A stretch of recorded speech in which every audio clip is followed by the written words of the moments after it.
Hey,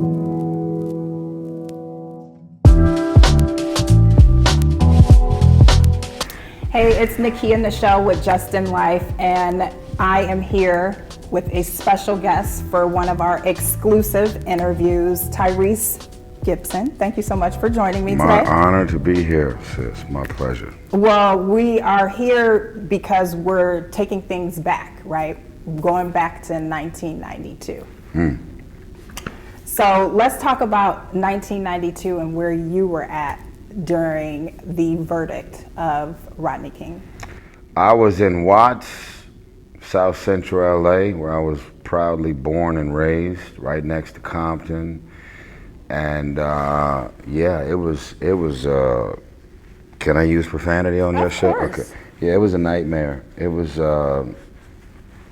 really dark. It was very, very uncomfortable. I remember the smells of war.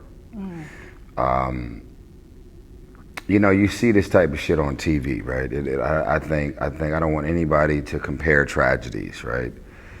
But when you see the war in Iraq, for me, that like years, 12, 13 something years, you just war in Iraq, and you don't understand the reality of how uncomfortable and dark that is until that shit shows up at your front door. So I remember the ashes all over my neighborhood, the cars, the homes, the grass. We had black asphalt in our neighborhood, and the whole street was covered in ashes because everything was burning down. The sun never came out. We couldn't see it. And then they took it up a notch and invited the military out. So we had tanks, Hummers, military, AR-15s, fucking scary. Absolutely. And I'm already in Watts, drive by. It was like every level of dysfunction imaginable. Crips, Bloods, Mexican SA gangs, black and brown, problems, Mexican versus blacks, and police brutality, excessive force, murder, rape, heroin, crack cocaine, child, just molestation, like every level of dysfunction imaginable. And now you put 1992 Rodney King verdict, white police officers walking through a parking lot smiling after they got a not guilty verdict. Yeah, it was time to go to war.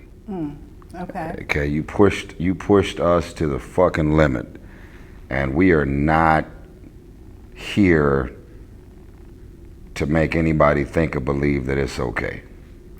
let's talk about the dynamic in 1992, which is a film really focusing on the Rodney King verdict and the racial climate during that time, and B, what I found most interesting is the father-son dynamic, right? Father coming home from, well, not to be giving away too much, but I feel like it's all right. That's in the trailer. Yeah, father coming home from prison, and the son kind of coming into manhood, right? So talk to me then about that he wasn't ready for, said he thought he was. Of course, but as a young man growing up, I've never been a man, but I'm saying that I have brothers. I understood. A lot of times what happens is when a father maybe goes to prison or has had issues with their own life, a young child doesn't want to listen, or you can't tell me what to do, you don't know what I'm going through, or you weren't here, right? So then take me through the dynamic of what you would tell a young 17-year-old having to go through that, because that was a trauma, right? And having to kind of have the mentality of, in the film, you were kind of trying to rear him in the right direction to not make the same mistake as you did, your character, Mercer, did. So as someone that is helping to raise John Singleton's son, what would you tell him after, the trauma of George Floyd and before that? Well, that's a loaded question, but I'll do the best I can to answer what you just spoke to. So the first thing is, just out of fairness, most of us can find ourselves being in a situation where we don't know what to do with something we've never dealt with before. There is no fucking blueprint. There is no plan. Leave here, God forbid you get in a car accident and you're in the car with 5 people and 3 of the 5 people die. No one can have a conversation with you about what to do and how to process the traumas and the emotions of something that you never seen happening.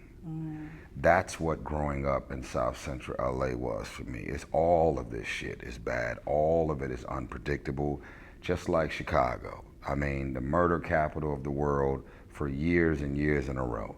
You go from playing basketball on a Wednesday with a homie that's 12, so now you washing cars and doing a fundraiser trying to raise money to bury a 12-year-old who never deserved to die.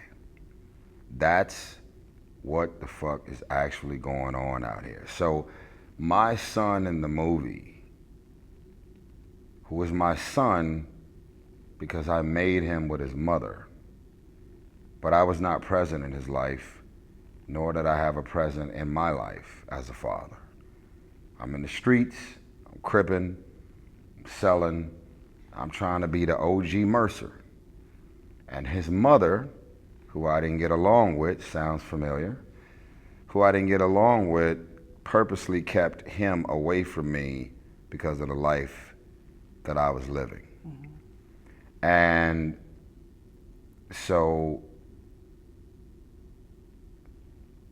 all of a sudden there's a tragedy, and now suddenly I have full custody of my son. And I'm now fresh out of jail, full custody of my son, and I'm gonna have to now figure out a way to become something that I never was.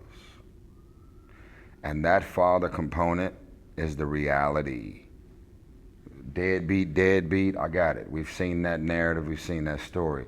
What if you were a deadbeat and then you end up with your daughter, with your son? What do you do now? You're not gonna deal with them trying to be disrespectful because you just got in the picture.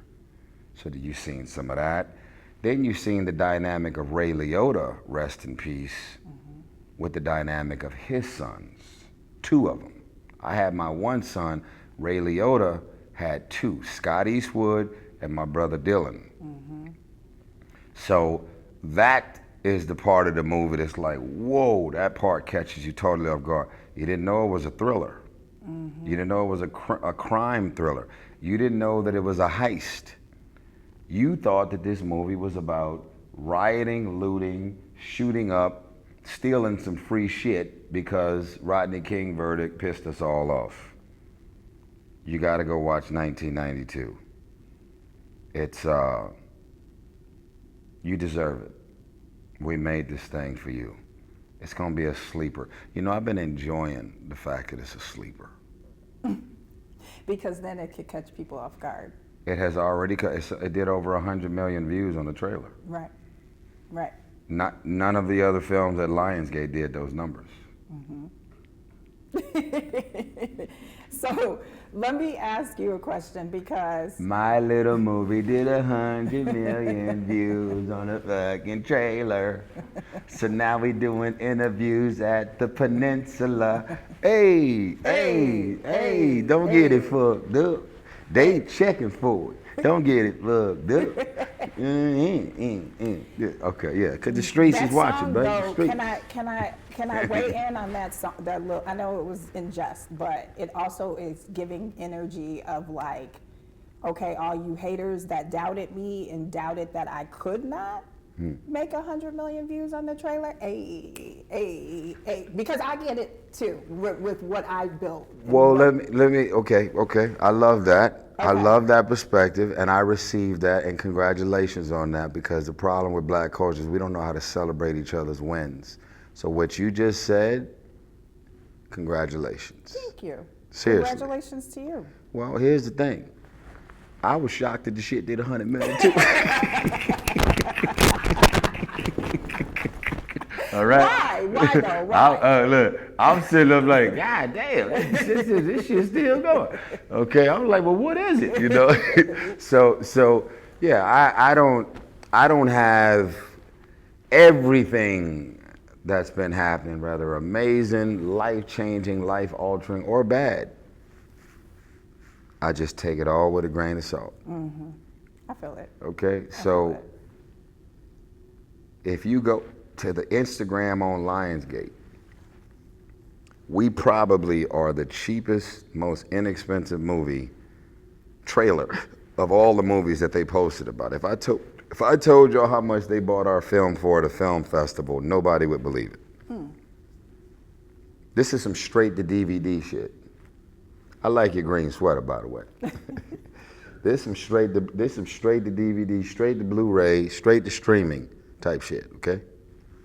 Ain't no way they're gonna wake up on a Wednesday and decide to go theatrical and then release the trailer, and it literally breaks the Lionsgate page. So now everybody, all the white people at Lionsgate, they're like, what the fuck is going on? Now I'm at the Peninsula. I went from not one. I'm being transparent. Can I be real with y'all? Please. That's the Always. problem. Hollywood don't want to tell y'all the truth, because why? If you tell the truth, then you gonna look like a D-lister. Okay? I've been A-list this whole time. I've never been irrelevant to me. But sometimes God has a way of creating a wave, and everything just kind of happened. You got to sit back and you got to go, oh my God, this is different. Okay? 10 billion in the box office on my name doesn't make me a peon. I got movies in over 200 countries and over 200 languages. I'm gonna live and die and not be able to meet everybody who's a fan of Tyrese's. How does that feel? How does that feel? I'm not dying no time soon. But how does that feel? That is a gift of all gifts. People don't speak a lick of English that they know who I am. I'm this little black boy born in the ghetto of Watts.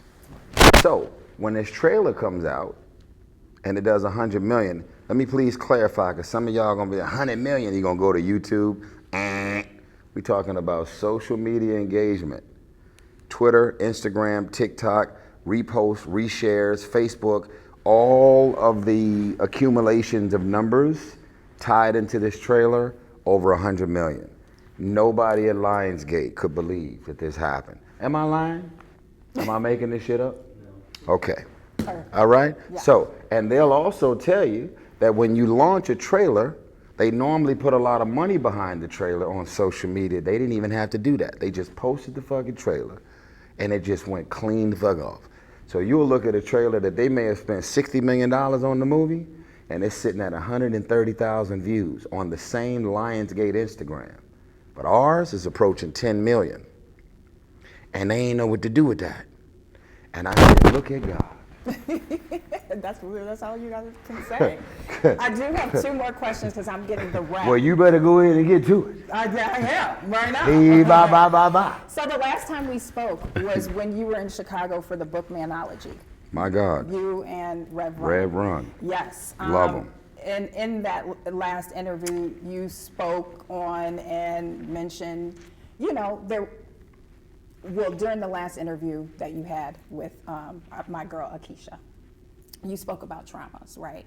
So I would love to know, what advice would you not only give yourself, but what advice would you give Mercer, taken from your book, Manology? Well, it's kind of hard to even think about Manology, but I would encourage y'all to go get the book. My first book is even more important, called How to Get Out of Your Own Way. Oh, I love that one too. That book is still #1 in all prisons nationally. They're literally passing my book around from cellmate to cellmate. It is the most beautiful thing ever. Even Too Short read my book in jail, which fucked me up. We the best of friends to this day because he read my book. So what I will tell you is this. I cannot connect Manology to 1992 or Mercer, but I can tell you this. Us as men, can't speak for women because I'm not a woman. I can speak for men. Us as men, most of us are walking, breathing, ticking time bombs. We get a haircut, hairline is right. Got a lot of beautiful women around us. Cars, fresh armor all. We put the suit on. We have mastered deception. We know how to make everybody think that everything is good. And in most cases, we are fucked up because we don't feel safe talking about what we're carrying and what we're thinking and what we're feeling. And the moment that we open up, we get attacked for it. They want us to shut up and get mad at us when we don't speak, and then when we do speak, we get attacked for that.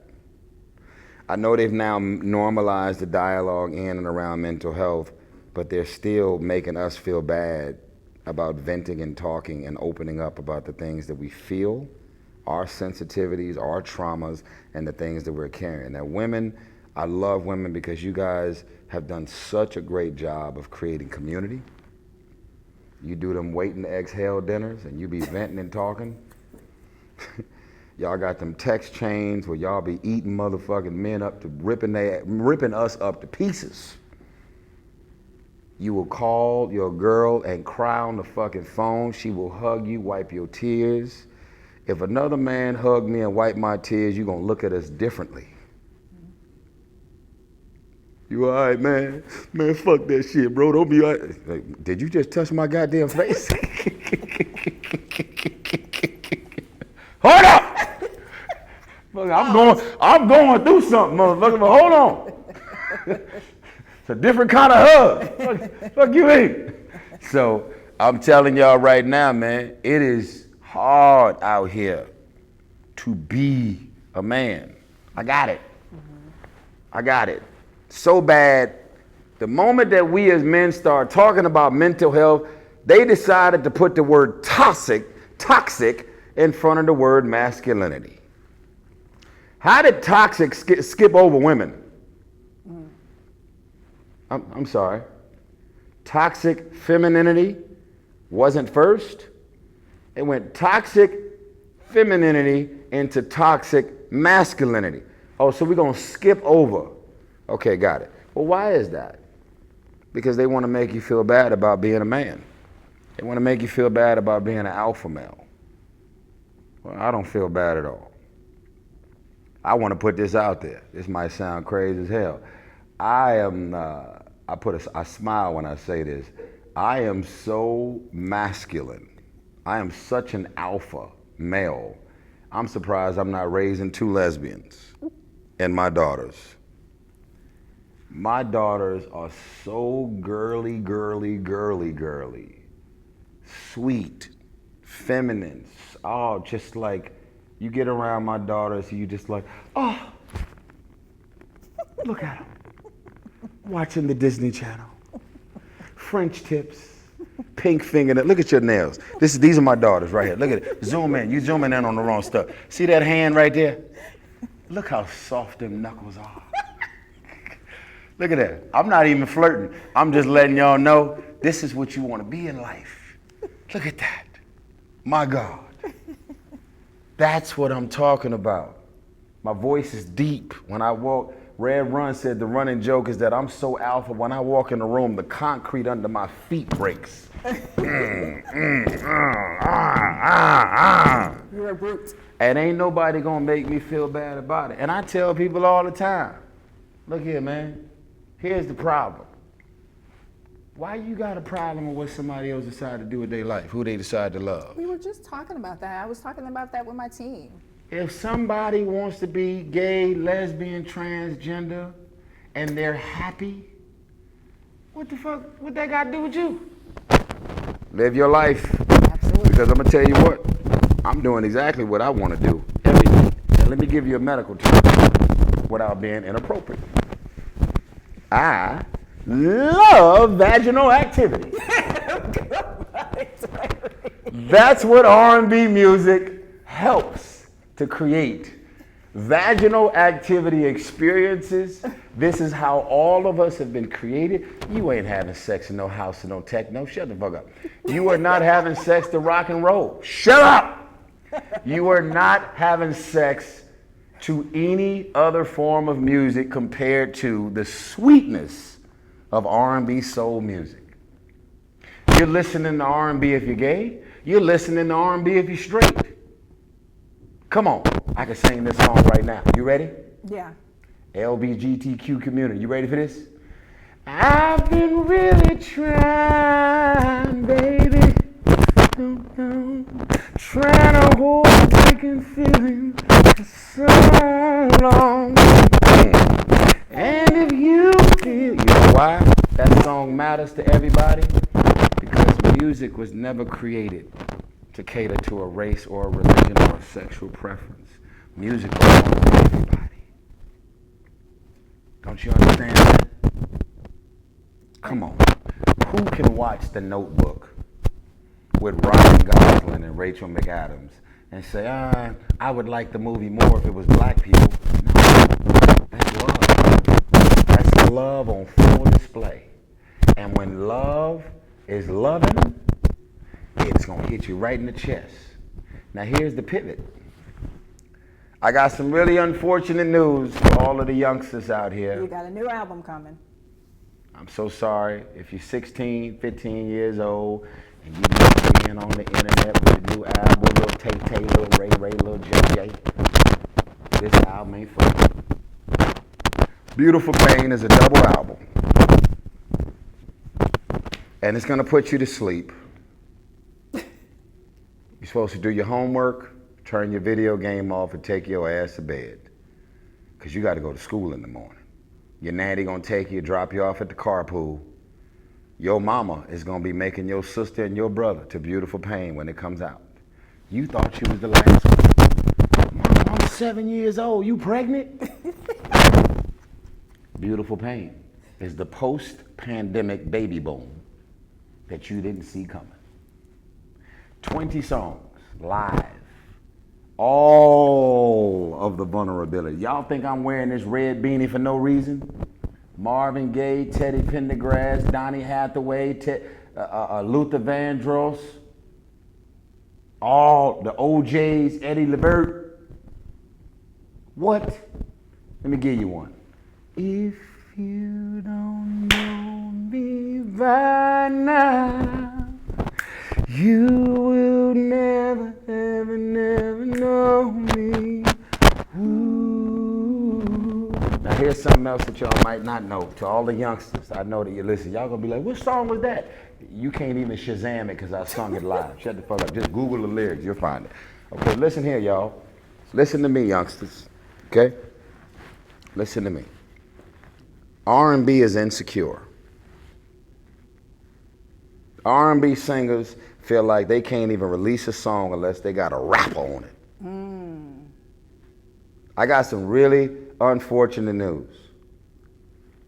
There's not one fucking rapper on this R&B album called Beautiful Pain. Not one single rapper. Because you know what? Luther Vandross didn't go, till you come back to me, I don't know what I'm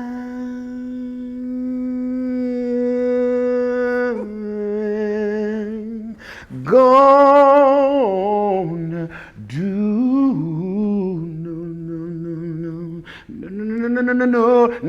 No. Open up the door. Motherfuckers sipping the pussy on the floor. I can't at the time. It's sending me the guy. The woman living live and never to die. It did not fucking happen. There was never Luther Vandross featuring Curtis Blow. There was never Marvin Gaye featuring Run DMC. The fuck you mean? They laughing because they know what I'm saying is true. They didn't even put two and two together themselves, but they know they grown. I'm 45 years old. How old are you, Bear? Okay. How old are you, Bear? 52. He know goddamn well. I'm old enough to Sugar know. Hill Gang. It was never I've been really trying, baby. A hip, a hippie, dibba, don't stop. But rock it to the bang, bang, boogie, the bump, bump, the book. It never happened. Beautiful pain. Gonna have your mama slow dancing in the living room. Gonna have your daddy flirting with your mom. You've been arguing for the last 2 months over dumb shit. You're gonna be sitting in that living room. You're gonna touch that woman's face. And you're gonna say, God damn, I had no idea until this album dropped how much I love my wife, how much we gonna get another 30 years out of this. I'm not gonna be releasing no album to contribute to the divorce rate. I wouldn't love Jesus if I did that. Wait till y'all get this beautiful pain out. You know the website, right? Tyrese.tv. So before Lionsgate will not work with me ever again. They will. They will. They will. Before that. Put her at the top of the list. Please. Please. Ain't no such thing as them boycotting you. Shit. I like this. I'm doing all the talking, not you. You ain't do nothing wrong. And I love your nails. Oh, thank you. Thank you. But I definitely want to encourage people to see 1992. It comes out the day before my birthday, August 30th. Praise and God. If they want to have an adult night, you know, go ahead and pick up Beautiful Pain. But that's them getting the album. They can have an adult night now, okay? I got 3 singles out. Actually, This is number 4. I Don't Think You Ever Loved Me, Loved for the slowpokes, okay? I Don't Think You Ever Loved Me, Tyrese.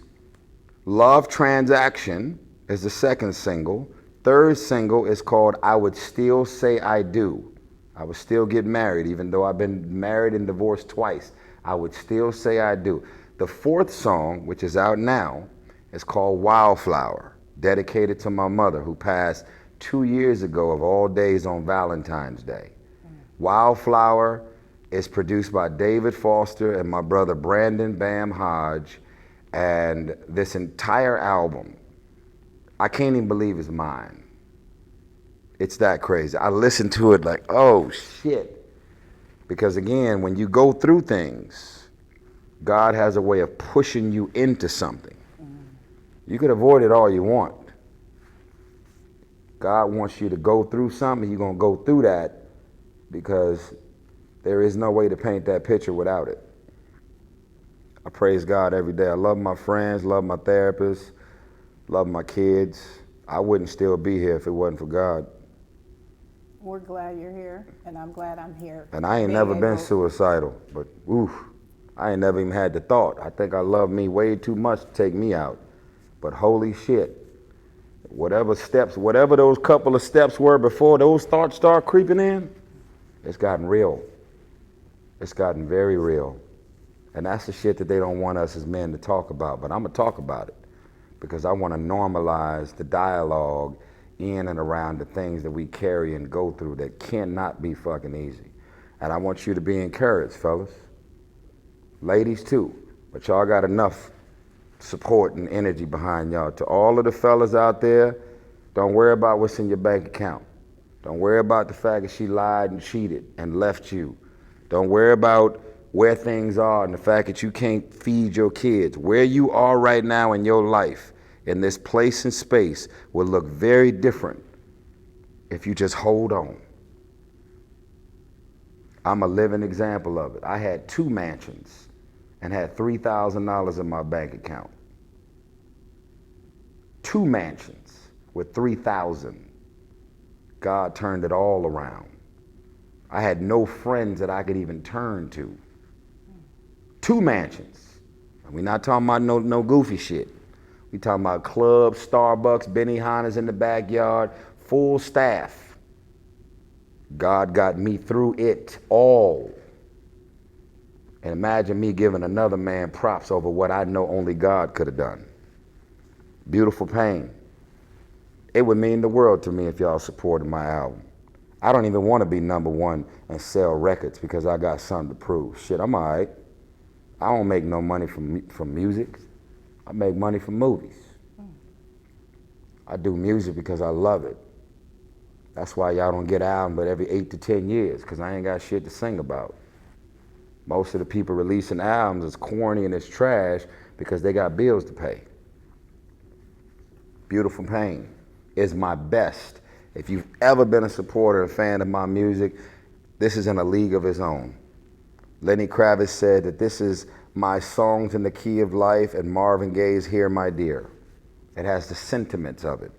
Imagine that. I know we still focused. I know y'all like, songs in the key of life, how dare you? Go ahead, press play. We dare you. No. Thank you so much, though, Tyrese. Thank you. For taking the time out to talk to me once again. I'm happy that I can talk to you surrounding 1992. Great job. Thank you. I look forward to another talk and another chat. I will not come to Chicago without seeing these pink nails again, okay? I hope so, though. I will Schedule mark you it. down. Lock it in. Absolutely. Bless you. I have your publicist information, so we're There going you to go. lock something in. Done, done, done. Thank you. And Are y'all coming to the screening tonight? would you like us there? Yes. Have you seen the movie? Yep. Okay, you That's should how be. I was able to interview you. I don't like to go into interviews without Some people don't get their, researching some my- people don't have their shit together.